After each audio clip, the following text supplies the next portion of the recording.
What conspiracy theory do you believe to be mostly, if not 100% true? The purse industry pays the women's clothing industry to make unusable pockets in women's pants, pushing them into buying a purse that they may have otherwise not needed/wanted. There is a group of rich and powerful people pulling the strings of most major governments, but not to kidnap children for their satanic rituals, or normalize sexually deviant behavior, or replace all the white people, or any of that stupid bullshit. They're conspiring to make themselves even richer, which has pretty much been going on since mankind invented money, and some people wound up with more of it than others. I mean, in a way that's reality, maybe a bit less extreme on that pulling the strings of most major governments part. Like, I don't think there's a specific group of people all sitting at a table and discussing what big things they want a certain country to do, but of course corporations do influence legislation by lobbying in favor of or against certain things. The suggested measurement amount on laundry detergent scoops is a lot higher than is actually needed. The same thing for toothpaste. The amount of toothpaste used on the box art is probably 3 times as much as you actually need to use. Yes. A recommended size is the size of a pea, especially for children. I think Hitler could have escaped to Argentina.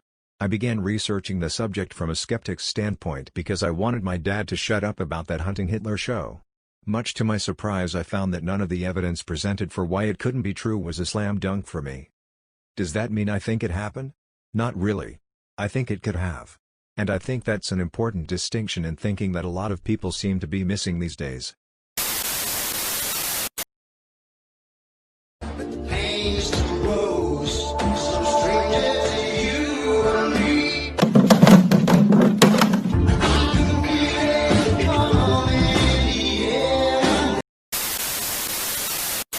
Fiancé visas are optimized for sex trafficking. A woman comes to the USA expecting a happy marriage and gets a sexual predator instead. She has no family to run to because she's so far from home. She can't get a job without employment authorization, which takes months to receive. There is the Violence Against Women Act, but people who have used it say the process takes months and you also need a lawyer, which is hard to get if you don't have a job. Jeffrey Epstein didn't kill himself. I said theories. Jeffrey Epstein did kill himself. That the current high price of tuition and healthcare is just a way for corporations to keep us in check. Pentagon has been tracking, studying, and possibly in contact with UFOs for decades. Technically that's not even a conspiracy theory, is it? It's been confirmed that U.S. military has, on several occasions, encountered UFOs in their literal definition, flying objects they were not able to identify. Though I think spy planes are more likely than aliens. Yes. That's a pet peeve of mine. The government said it was a UFO, not an alien spaceship. It's an unidentified flying object, not aliens. Government agencies use the term unidentified aerial phenomenon due to the common usage of UFO. Coca-Cola purposely made new Coca-Cola taste terrible on purpose. When Coca-Cola released new Coca-Cola, it was horrible, loads of people complained and sales dropped. They then did a U-turn and released classic Coca-Cola and everyone was happy and sales boomed, but they originally used sugar from sugarcane, which is sweeter but also more expensive. When they re-released it, they changed to fructose, which is cheaper and has a different taste. The reason they made new Coca-Cola was so people would forget what the original tasted like and not notice the change. If they had just changed the sugars they used, then people would have instantly noticed and complained. This way no one could notice the change. This is decidedly not true. The real story is a case study taught in a lot of business schools. Basically, the cola wars were in full swing, and Coke was losing to Pepsi, mostly due to a real taste preference for Pepsi, except when it came to Diet Cola. Diet Coke was reigning supreme to Diet Pepsi in every category. Diet Coke was a bit of an outlier in diet sodas, because the typical way to make a Diet Cola is to just take the original formula and replace the sweeteners with artificial ones and call it a day. But Diet Coke was actually formulated from the ground up. So, what happened was, someone at Coke got the idea in their head that since Diet Coke was such a superior product, they could improve Coke and win the cola wars by following the reverse Diet Cola logic, and instead adding real sweeteners to Diet Coke's formula. The result was New Coke, which everyone hated, and they eventually rolled back to the original formula. Slight addendum, We now have Coke Zero, which is the original Coke formula following traditional diet soda logic. The government is watching you. Right now. I think I'm too insignificant for them to waste an agent on. But that poor computer algorithm has definitely seen some shit it wants to forget. A group similar to the Illuminati, I fully believe that there are people who engage in social engineering and who meet behind closed doors to speak about the directions in which they wish to steer society. And that they have a hand in media, marketing, and the political sphere. I 100% believe this based on myself. If I had a shitload of money and nothing better to do, I would absolutely try do some large-scale social engineering of some kind. I don't think it's a single unified group working towards a unified goal, more lots of pairs of people with shared interests.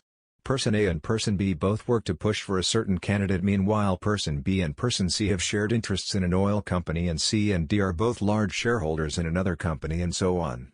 In the end it works as most of them working towards roughly the same goal, but there's no top secret cult meetings, just lots of overlap and interests.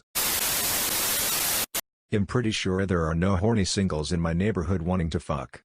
Well, there's at least one. I don't believe it, but if evidence came out that Bush really did do 9/11, I'd be like, yup, that checks out. A lot of advancements humanity could have made by now have been suppressed as there's too much money at stake for powerful people. Electricity and internet could be free and ultra-fast, cars could run on seawater, doctors could have cures for every known disease, everything really. Maybe these things will happen eventually, but not until it can be monetized and completely controlled. The US government can control the weather in some capacity. I say that cause when I was in the army there wasn't a single field training we went to where it didn't rain, snow, hail, or have crazy temperature jumps. Reminds me of the HAARP facility conspiracy.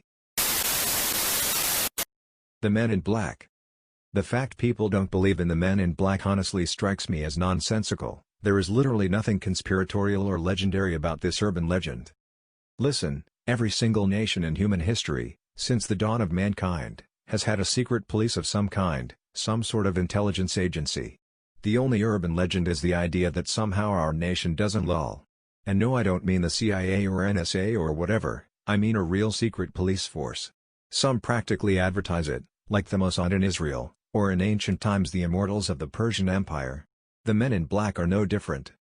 Spoiler, they're not mysterious shape-shifting interdimensional weapons of mass destruction, they're just some guys who investigate whenever you see, hear or say anything you shouldn't and kill you if you talk too much. Like the immortals, the Mossad, Gestapo, etc. etc. So yeah, the MIBs exist. I'm sure the guys who actually work for their bureau or whatever find it hilarious. Skeptics and rationalists think that they're an urban legend. Very basic / cheap collision avoidance and safety features remain only for luxury vehicles. Car manufacturers are designing cars so that collisions are more frequent, but less lethal. Thus they sell more cars. The thing that still strikes me is how the USA heavily benefited from 9/11. Also, they literally invaded a country that had nothing to do with it. A country that goes to war solely for economic growth. Why wouldn't they also sacrifice some few thousand people? I'm not even saying they planned 9/11, but I wouldn't be surprised if they could have prevented it or at least saw it coming.